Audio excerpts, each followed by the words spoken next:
Hey everybody, welcome back to the Dungeon Dive. Daniel here. I hope you're doing well, and if you're not, I hope you are soon.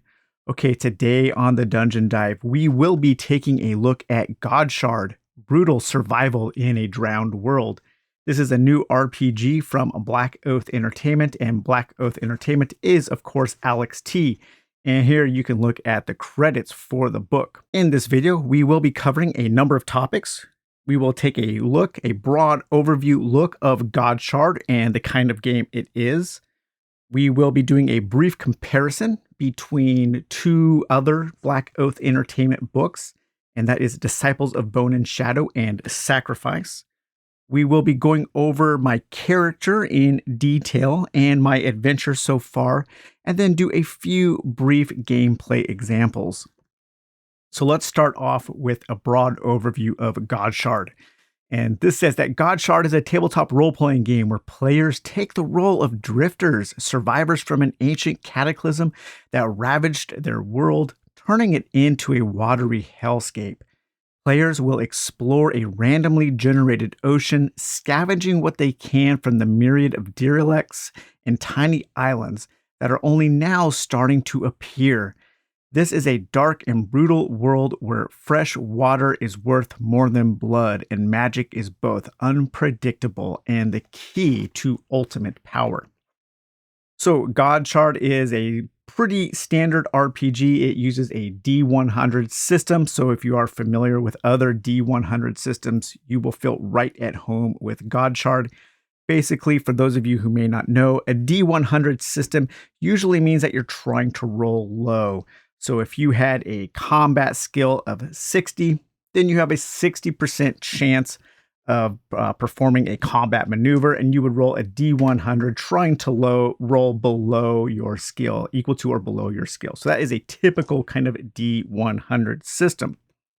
The world of Godshard is very interesting, and that is one thing that Alex T really excels at, is creating these interesting and evocative worlds to live in and explore. And there is a pretty extensive section in this book all about exploring the one sea, the world, and the background of this world.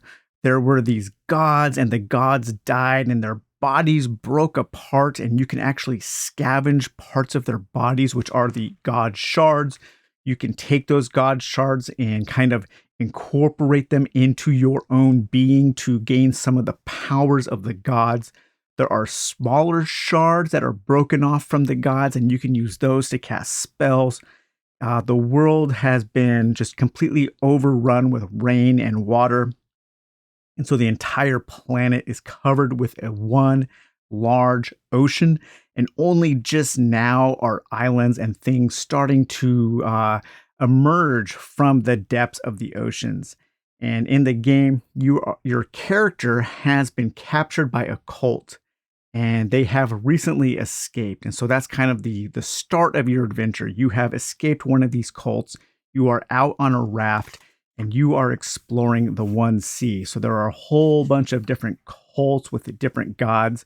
The cults are the thousand tears, Narina's emissaries, the Hallowed Creed, the Golden Oracle, the Red Sky, the Fated, the Silent Gathering, the Bronze Children, and the Broken, and the Last Order. And then he goes into a little bit of history about the world and some of its other inhabitants. So Godshard is an all-in-one system, even for solo play. Godshard has all of your basic rules. For group play, the game is probably best played with one GM and one hero, one player character, similar to how Scarlet Heroes is designed. But you also have all of the rules you need for your solo play. So we have the GM-less rules and tools here. We have a basic oracle. We have Alex uses these D100 terms, these words for actions and themes a lot. So if you need to have some kind of creative prompt, something to push you into making a creative decision, you can use those.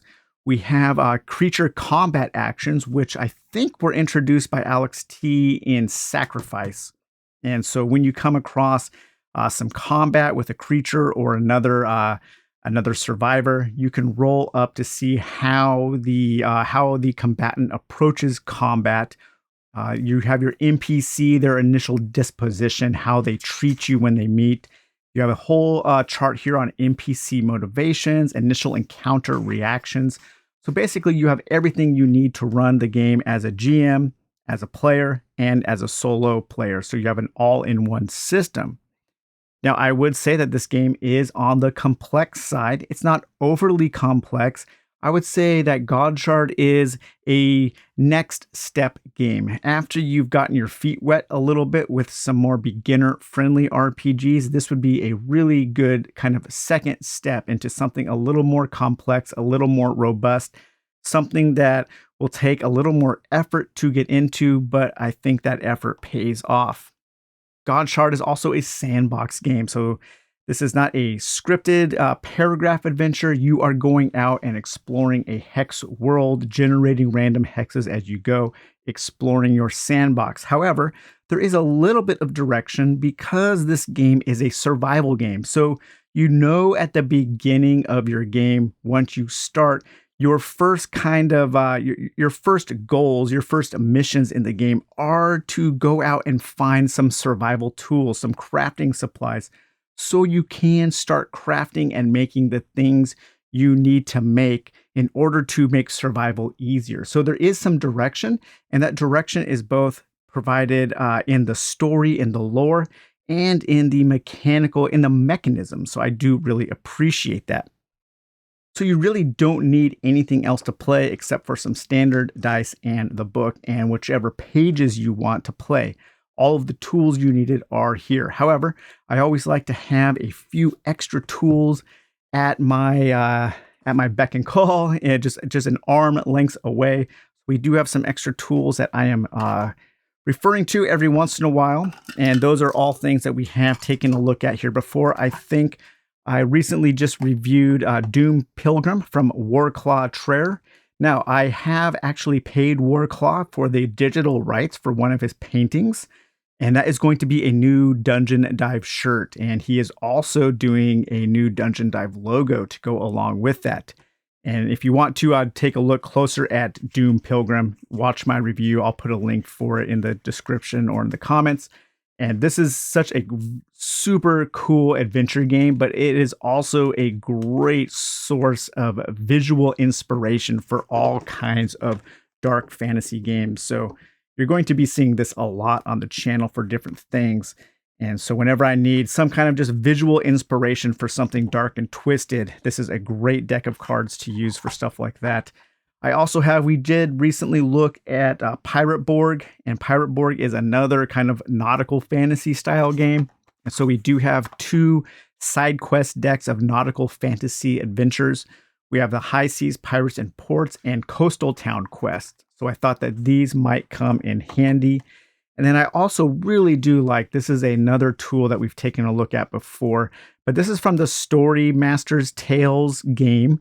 I do not like that game system at all, but I love this deck of cards of art to use as kind of visual oracles, as visual things to prompt me to have creative encounters and come up with just some weird and wild things on the fly. And so this is a deck of cards that I have used often. Okay, now let's do a very brief comparison between Alex T's kind of his main other books, his main other games right now. And one of those would be the first one that I was familiar with, and that is Disciples of Bones and Shadow, the Conquered Sun edition. So this is out of print, the physical, but you can get the PDF still, I believe, from Exalted Funeral. But this book is very similar in its system to Godshard. This is a D100 system. And then the game that Alex put out right before Godshard is Sacrifice. And I have a detailed review of Sacrifice on the channel, an Incense and Iron RPG. This one actually uses a D20 system. So Godshard is closer to Disciples of Bone and Shadow in how it approaches its mechanisms. It is a D100 system. It is a hex crawl. It's a big, wide open sandbox with lots of charts and things that you are rolling up on. Disciples of Bone and Shadow is very complex. There is a lot to this game. There is way more to this game than I can ever remember or just kind of keep in check while I'm playing. And so I find this game to be a little more complex than what I usually like. This gets into a lot of detail, a lot of nitty gritty about monsters and exploration and just all kinds of different rules and the world. There are so many charts and so many things to keep track of that I don't find this game very fun to play as a game. I mainly use this just as kind of a source of inspiration because there are so many cool charts and things to use in other games. Conversely, I find Sacrifice to be a little on the lighter side as in terms of what it has to offer me as a solo player. There aren't really rules for dungeon and ruins exploration. There are rules for generating kind of larger hexes and more general exploration, but I like to get in a little more detail than what Sacrifice actually has to offer. However, there are some things that I absolutely love about Sacrifice, and that is the fact that your hero is heroic. They can do heroic things. They're powerful. I love how your weapon levels up. There are a lot of really cool mechanisms and systems in the rules of Sacrifice. Godshard, I think, fits right in the middle of these two things. And for me, I think that makes Godshard the best game of Alex's that I have played so far. It has a lot of the detail from Disciples of Bone and Shadow, but it's a lot slimmer. It's easier to play. There are not quite as many things to keep track of. And it has all of the things that I love about Disciples of Bone and Shadow and a lot of the things I love about Sacrifice in a single book. And it's the easiest of his books to play while also offering up just a wealth of information, a wealth of charts, and all the things that you need to have a really cool adventure. Also, longtime viewers of the Dungeon Dive will know that I love nautical fantasy. I love things where you are out exploring an ocean and discovering islands and ghost ships and that kind of stuff. And so just for me, the theme and the setting of Godshard really speak to me personally. Okay, now let's take kind of a detailed look at character creation. And we will do so by taking a look at my character here. My character's name is Fane Caro. Now, there are no classes in this game. Everybody is a wanderer, a drifter, a survivor. We are people who have escaped from a cult, and we are out on a raft on this huge ocean just trying to survive. So this is a D100 system, and the first thing you will do is you will roll up your stats. So your main stats are strength, dexterity, constitution, will, intelligence, and charisma. To determine your base stat, what you will do is you will roll 3d6, and that will give you your stat. And so right now I have a strength of 13, I have a dexterity of 12, a constitution of 12, a will of 8, an intelligence of 10, and a charisma of 10. Each of the stats also has an associated skill for that stat check. So strength has brawn, dexterity has coordination, constitution has vitality, will has tenacity, intelligence, intellect, and charisma charm. To drive that sub-stat there or that skill, you multiply your stat by 5. And so that gives you your percentage chance. So if you were having to do something involving strength, I would have a brawn of 65. So if I was trying to open a portcullis or bash down a door or something with a strength check, I would have to roll 65 or under. I rolled an 84, so that would be a fail. You also have a number of different skills, such as acrobats, animal handling, crafting, dodge, insight, nature, perception, ranged weapons, martial weapons, simple weapons, unarmed combat, survival, and so on. Each one of those will have a base chance of success based off of your stat. So if you had your charisma here is just a 10, and then your command skill would have a 10% chance of success. So when you are first creating your character, you have a number of points that you can add to your skills. You can add 60 to 1 skill, 40 to 3 skills, 20 to 5 skills, and 10 to 2 skills. And so that will give you your starting skills. And there are a number of skills that I think are more important than others because this is a survival game, such as the survival skill or maybe the sailing skill because this is a sailing game. So that's something you want to have a lot of. However, sailing has not really come up as much as I thought it would. So knowing that, I might have adjusted my sailing skill a little bit and not put so many points into it. One other thing that I wish I would have put more points into is perception, because when you are searching derelicts, when you are searching ruins, you only find things by making a successful perception check. And my perception is really low at 28. So if I were to make a new character, I think I would pump some more points into perception. Another thing that I'm not quite sure that I like, and this is one house rule that I am implementing, is sleight of hand. So in the book, under sleight of hand, it says here that sleight of hand is based off your dex. Okay, that's fine. But this is to conduct ledger domain, pickpocket, hide an object on another person, make a secret hand signal, or otherwise trick the eyes with feats of dexterity.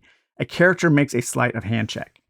Okay, that sounds more like it's kind of, pickpocketing and that kind of sleight of hand. Well, come to find out that sleight of hand is also used for picking locks. And it doesn't say anything about lock picking there. So I didn't put very many points into sleight of hand. However, picking locks is very, very important while you are exploring the world.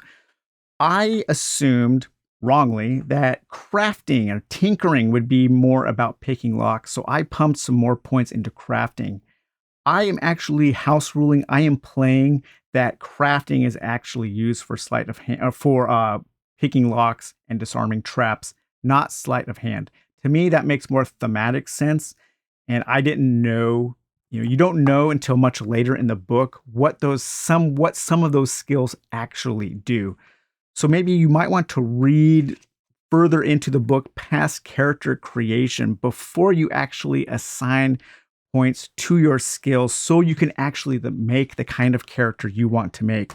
But I think so far what I've found is the most important skills have been crafting, sleight of hand, perception, and survival. Those seem to be the ones that you want to kind of focus on in this kind of survival solo RPG. You also have a number of talents, and talents are just kind of little perks that you can pick. A new character begins with 2 talents. I picked Frugal, which Frugal allows me to use half the number of rations I need to survive. So instead of having to consume 1 ration a day, I can consume 1 ration every 2 days, thus making it easier for me to survive. A ration consists of 2 cups of water and some food. And I have a fishing pole so I can fish for fish in order to provide food. And my starting vessel also has a solar still that produces 1 cup of water per day.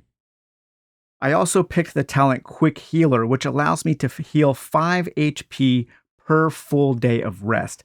I figured those 2 would be pretty handy for a kind of survival game. But there are all kinds of different things such as Brawler or Camouflage. You can boost one of your stats by being gifted in that stat. And when you boost your stats, because your skills are based on those stats, any boost to a stat will also boost that skill. So very handy. So after you've derived all of that stuff and your starting HP, your power points are derived from your will, and those are your magic points, kind of your mana points that you can use to cast spells. Then you will kind of come up with your character's background. And the background here, you start with which cult captured you. And so my character background rolls here. Now, if some of you are looking for cool little notebooks that you can use to journal to keep track of your solo RPG endeavors and your adventures, you can on TeePublic, you can get Dungeon Dive branded notebooks. So this one here uses the piece of art drawn by Paul Stapleton, and this is going to be featured in the next expansion for Pauper's Ladder. But you can get the Jason Glover design, the Robert Lemon design. You can get any of the designs I have up on TeePublic as notebooks. So this is actually the first one I've purchased. Let's take a look here at my character's background. So my character is Fane Caro. I escaped from the Cult of the Thousand Tears.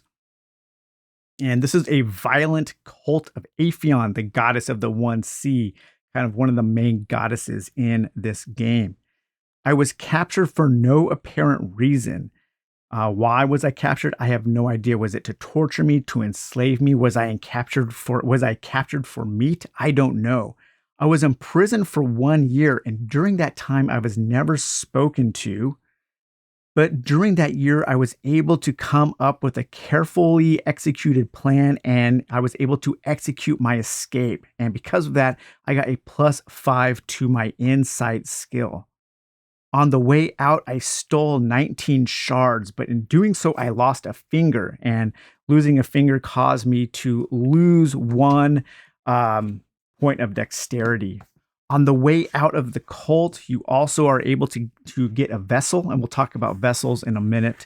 And during my escape, you can rescue an ally, and an ally is kind of a nebulous term in the game. It gives you a mechanical lifeline. If you rescue somebody and they become your ally, there is a chance that they will return the favor later on when you need it. I was able to find one random weapon, and the random weapon I found was a glaive. It's a heavy two-handed weapon, a D10 slashing damage. Luckily, the glaive is a martial weapon, so I was able to use my martial skill. So when I'm in combat, I have a 53% chance to hit with my glaive. It can also parry, and you can use that to parry. And parrying and blocking are defensive actions you can take during combat. And then for my random starting gear, I was able to find a fishing rod. And that is really handy because if you can start the game with a fishing rod, you don't need to craft one. And then you can start fishing immediately in order to boost your rations. Now let's talk a little bit about my vessel. So I made this vessel chart here on just a real easy word table here. My maximum hull points are 20.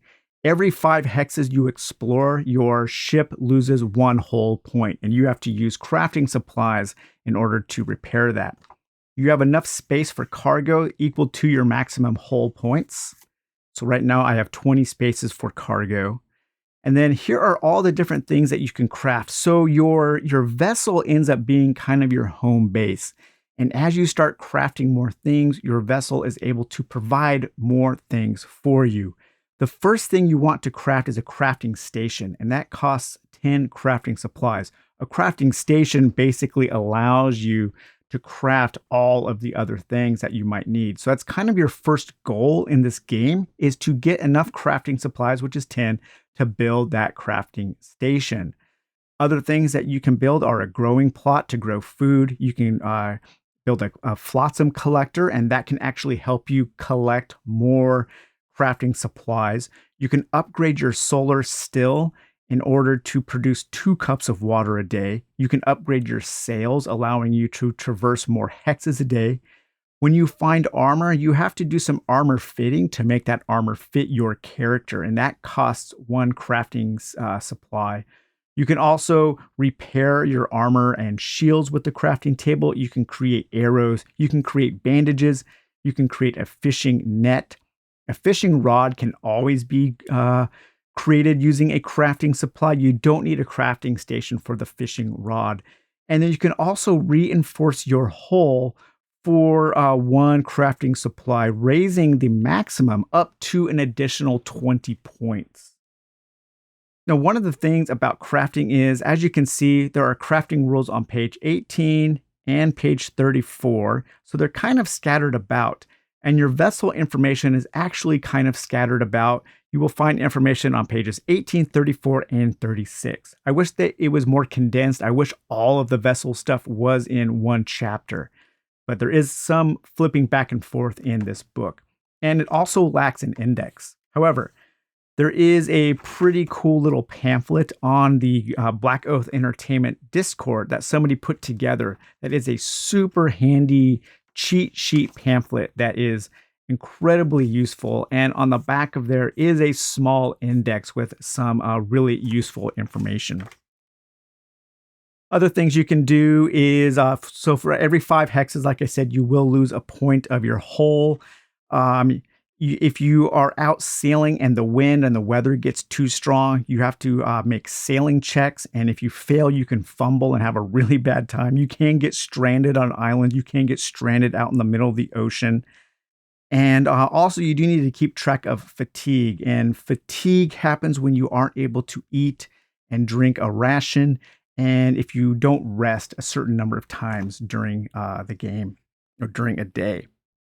So that is my character so far.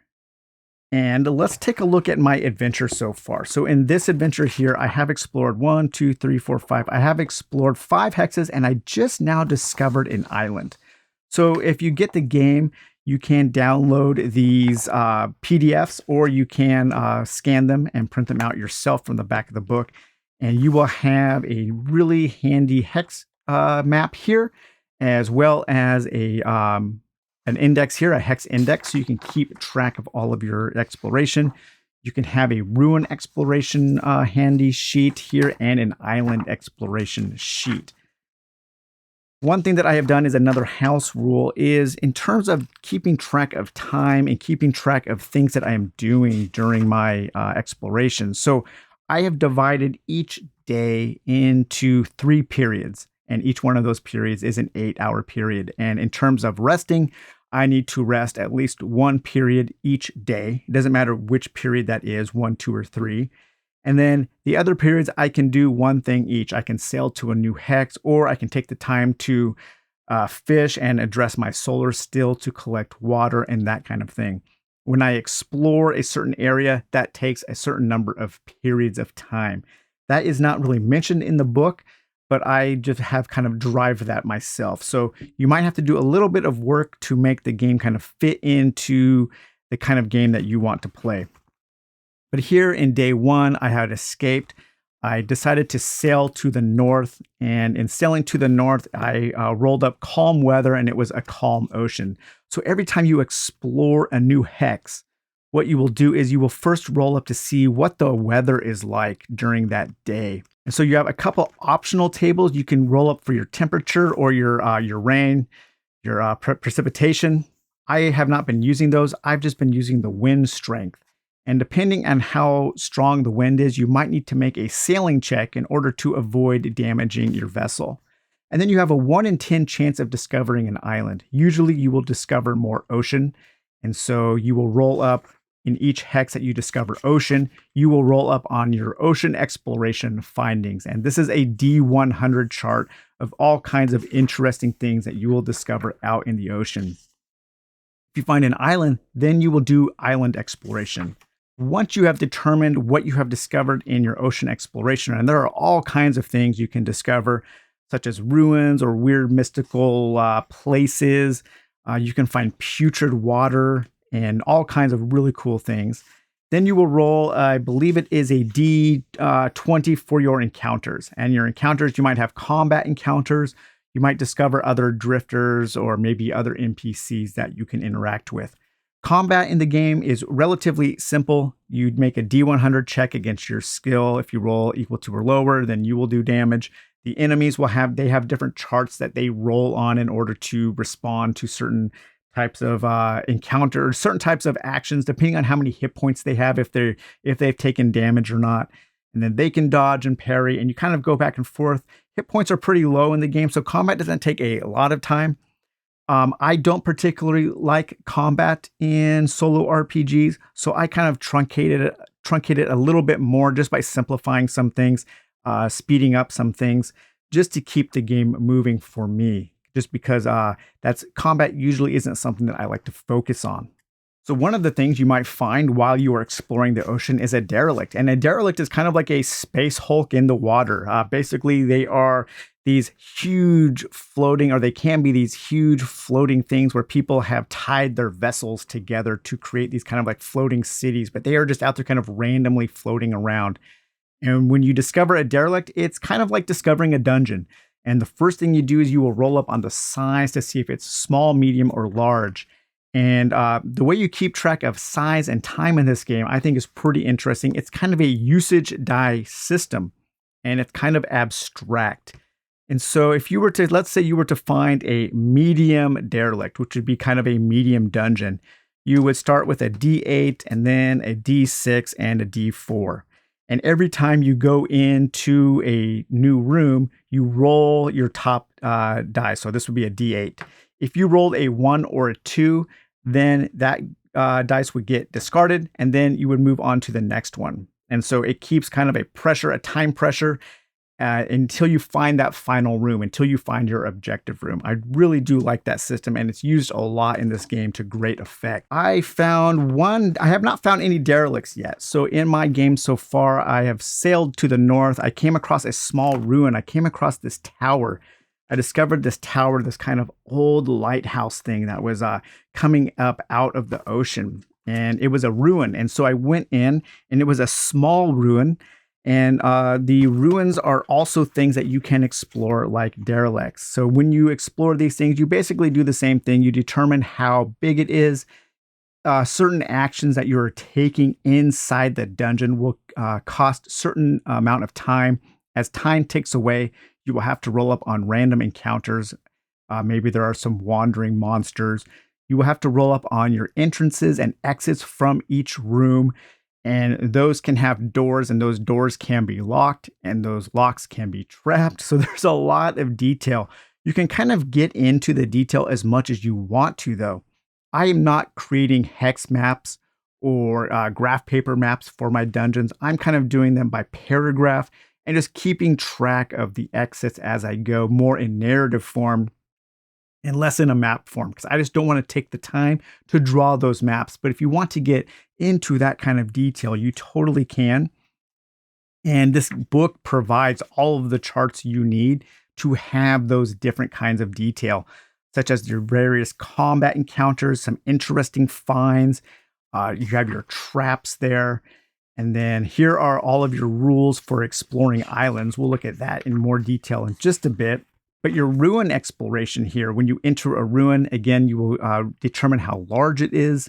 And then you will start moving from room to room, rolling up your, you have a room peculiarity chart here. And this just gives the overall ruin a theme, such as maybe it's collapsing, or maybe there's shifting gravity in the ruin, or maybe it's underwater, stuff like that. And then you can roll up your room details. Things can be empty, blocked, trapped, a remarkable feature, or perhaps you have other features. And when you find other rooms, you will roll up on these random D100 verb and theme charts here to come up with an idea of what is in that room. And then maybe you will have some different events. So you have a D20 chart here for different events for each room. You have your ruin encounters, what kind of exits, what kind of interesting things you will find, and a whole section here about your doors and traps and all of that kind of stuff. So yeah, it can get very, very detailed. I'm keeping the detail a little bit light. So in my ruin exploration so far, that fortress lighthouse, it was overgrown with vegetation. Searching took twice as long in each room. Now, one rule that I'm having a hard time finding in the book is on lighting, because at certain times while you are exploring derelicts or ruins, you have to do a lighting check, but I can't find what happens if your light source goes out. So maybe Alex, if you can let me know where it is in the book. And I also can't find how do you know what the light source is. So I did a 50% chance to see if that vegetation was maybe generating its own light. Maybe it was bioluminescent, and it was. So there was natural light in the ruin that I was exploring. In room 1, I was assaulted by violent visions of these ravenous creatures that were coming out of the walls. And I said that maybe I was having these weird kind of psychic effects from being kidnapped by that violent cult. Were they doing something to me? Maybe that whole year that they weren't talking to me, they were actually kind of psychically attacking me. And maybe I'm feeling the effects of that. I failed my tenacity check, so I had a -1 will for 24 hours. The room was trapped. It was a gas trapped, but I happened to notice it. I actually did make a 28% chance perception check, and then I used my crafting in order to tinker with the trap and disarm it. And then I said that if I ever do disarm a trap, I can collect 1 crafting supply from that trap. The connecting room was a hallway, and in that hallway there was no door. But I was ambushed by a drifter, and the drifter had some valuable loot on him. I defeated the drifter in combat, and I found a precious gem worth 175 coins. So the economy in this game is you have water, shards, and coins. And water is worth a certain number of shards, and shards are worth a certain number of coins. So water is kind of your most valuable resource. Room 2, there was no encounter, no event. The room details, I rolled up exchange weakness. So I figured that was kind of a sleeping chamber for people who were working. One other thing, the room details for room 1 was broadcast legacy. So I interpreted that as there was old radio gear. Maybe this was some kind of communications base. And so room 2 was a sleeping chamber for the people who were working with that broadcasting gear. And maybe this was some kind of communications outpost. From room 2, there were 2 hallways. One was a wide hallway with no encounter, but at the end of that hallway was a locked door. The other was a hallway with no encounter with an unlocked door. So I went down that passage there into room 3. Room 3, I made progress towards my final destination. I had no encounter, no event, and this was just an empty room. It had a locked door at the end of its hallway. I had to bash down the door, but I had no encounter. Whenever you bash down a door, it takes more time, and it also, you have to roll up a chance of attracting unwanted attention. In room 4, I found my final room. I had no encounter, no event, but there was strange growth, this kind of acidic vegetation that was eroding the room. And so I had to make a coordination check, which is a dexterity skill check, in order to avoid from falling through the crumbling floor.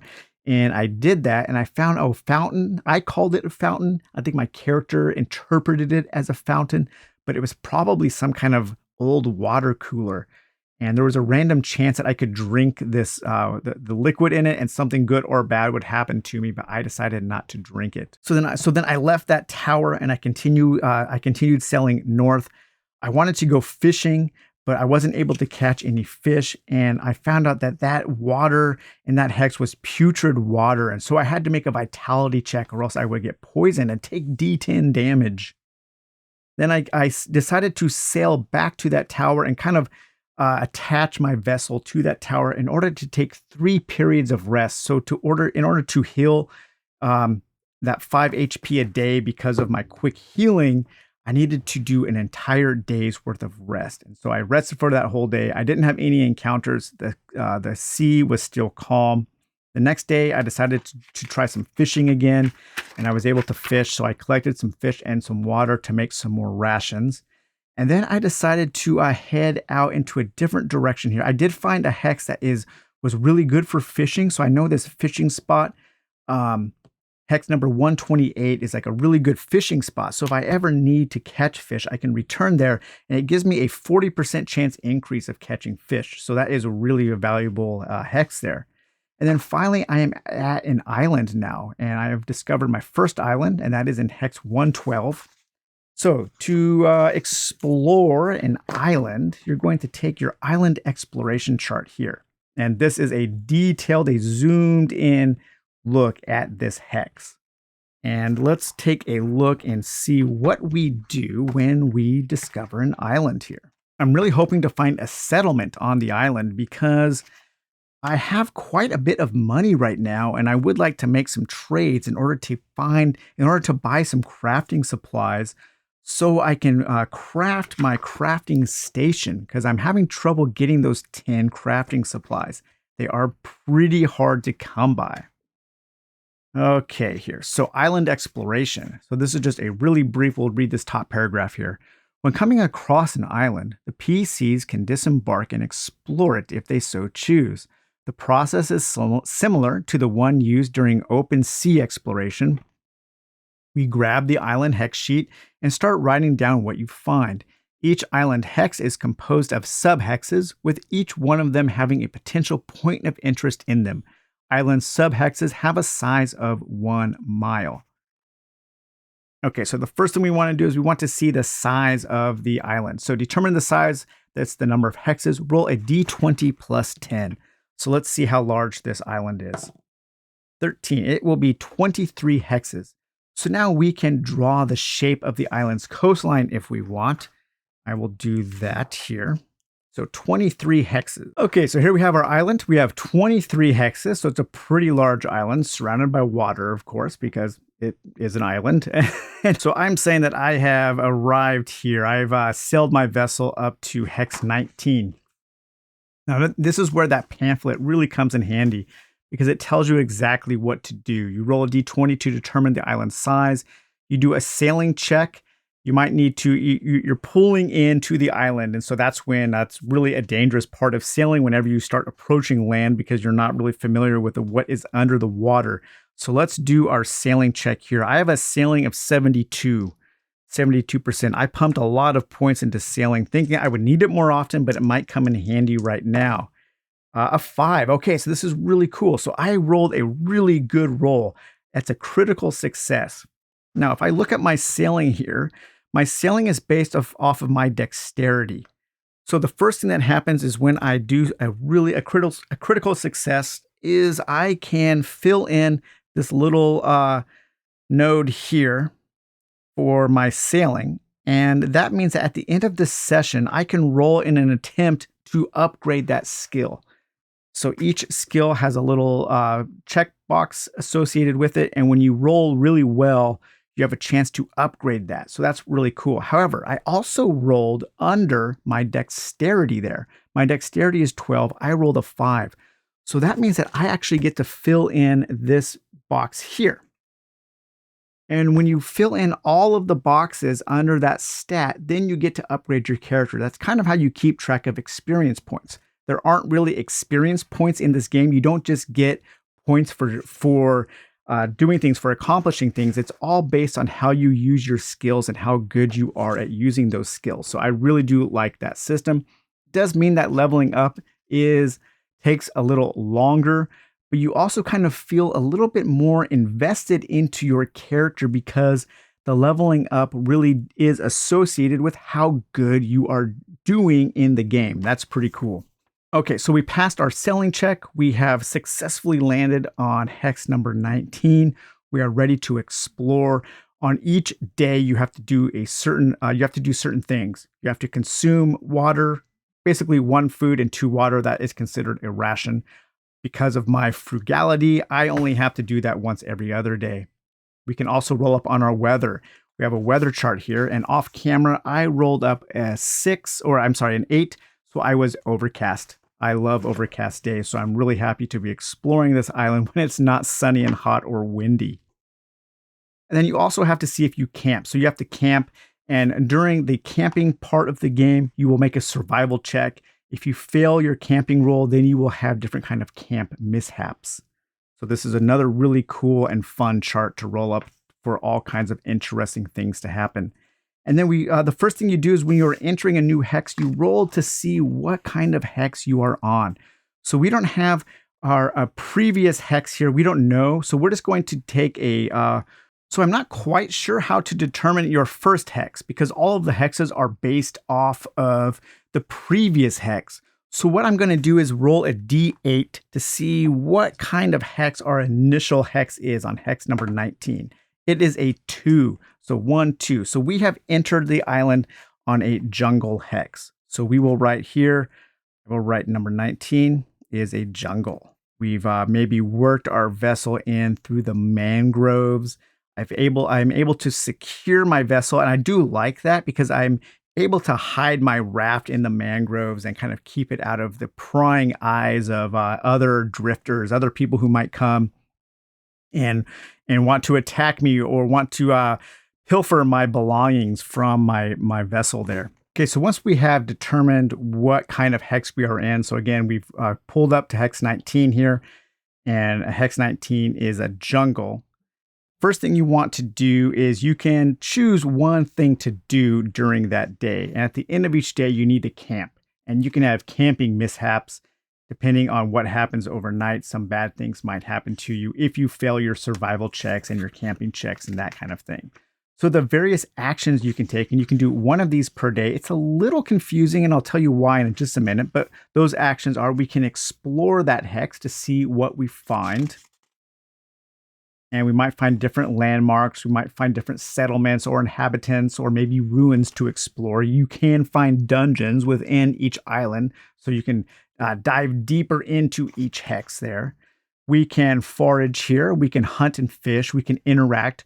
We can scavenge for materials. So this is interesting because it says that we can do one of these per day, but when you scavenge for materials, it says you find one crafting supply per half an hour. The way you keep track of time in this game, I think, isn't explained very well. And I think that's probably the biggest criticism I have of Godshard is in how it separates time, how it handles periods of time throughout the day based on what you can do. I feel like you kind of have to come up with a lot of those rules on your own. So just know that going in. But you can also travel. So let's do our first day here. Let's explore Hex 19 so we can see what is in this hex and get a better idea of what is going on this island. So in order to explore, the characters look for prominent features and intriguing spots within the island. This is done by traveling to a new hex and rolling on the island exploration findings table. This can only be done once per hex. Okay, so the first thing we'll do is we will roll up our exploration findings here. And we have a 70. A distinctive landmark. Roll on the landmark tables to generate one. Okay, so let's see what we discover here. We have an object and a descriptor, and these are both D100 tables. So our object is a 27. So we come across some kind of carving, and a 53. So we find here a mysterious carving. Okay, so a mysterious carving. So what could a mysterious carving mean? It probably has something to do with one of the various cults. I am going to ask if it has anything to do with the cult of the Thousand Tears that I am from. So let's take a look at our oracle here. So how likely is it that these mysterious carvings are actually about the cult that captured me and I escaped from? Probably unlikely. So I'm going to say that is on a roll of a 12 or higher on a D20. Then these mysterious carvings has something to do with the cult that I escaped from. A 2. Okay, so they do not, right as of right now, my character, Fane, he does not really understand what these carvings are about. So I am going to ignore those. So once we have taken our action for the day, then we see if we have any encounters. And we roll a D10, and on a 1, we have an encounter. A 7, so no encounter. If we did have an encounter, then we would roll up a D20 and let's see what we would have. Number 9 there. There's danger ahead. Roll on the island exploration combat encounters. So then you would roll on this D12 chart in order to have a combat encounter. But as you explore each hex, you will just write down what you find. There are different obstacles and hazards. You can find geological, man-made, or other. Then you have your subcharts for your geological, your man-made, and your other hazards. You can also find ruins, and when you find ruins, we've gone through a little bit of ruin exploration there. Those are kind of like little mini dungeon crawls. So you have all of your charts for your ruin explorations and events, and then you can also find settlements. And here we have a settlement generator where you can come up with your settlement name. How do they feel about strangers? Let's eat them. Or potential conflicts, your main industry, different tasks. So you can also generate little kind of sub quests from the various settlements that you find. And you can also have various NPC encounters. So as you can see, Godshard is pretty detailed. I love all the charts. I love the island exploration. I love the sea exploration. I love the ruin and derelict ship exploration. I like the D100 system. I think it works well. I like games that have these very detailed skills. I don't like how some of the skills didn't really operate how I thought they would. And so I kind of had to adjust what the skills did after I built my character just because I did it wrong. But knowing on my next character, I would definitely build out their skills a little bit different. I think the place, like I said, the place where this game does fall short is how it handles time. You can do certain things once per day, but then in the book, it'll say that thing took a half hour to do. So what am I doing during the rest of that time during the day? You kind of have to come up with your own system for managing time. And I haven't quite come up with a system that manages the time in all the various phases of the game. I think when I am exploring the epic sea, having 3 periods of the day, having 3 8-hour periods works really well. I think time is handled pretty good in the ruin and derelict exploration because you will mark off your exploration turns and then certain things happen during those turns. And I've said that when you complete a whole exploration turn and you rest, that is a third of the day. I think some more attention needs to be put into the island exploration and how time is handled there. Maybe it is here, but like I said, the book is just a little bit disorganized, and I wish there was a better table of contents or a better index to make those kinds of little nitty-gritty details easier to find while you are playing. But overall, I think Godshard is a pretty interesting game. It has a great world. It has a lot of interesting things to discover. It has really good charts to roll on. It has a very good bestiary. We haven't even taken a look at the bestiary yet. Sorry, I know this video is very long. But we've got beasts, demons, and other threats. So you have a detailed bestiary there. And you also have a really good chapter on loot and all of the different things you can find here. So looting the 1C, all kinds of different weapons, mundane, valuable, and precious loot, magical items, artifacts, and all kinds of really cool stuff to find. And the book itself is really nicely laid out. I like the design of the book, the use of art. It's a really fun book to read. It's got a good backstory. So yeah, I do highly recommend Godshard. And if you're looking for kind of a next step up, something past an easy game, I think Godshard is a really good entry into more complex solo RPGs. So all right, guys, well, we will talk to you later. Bye-bye.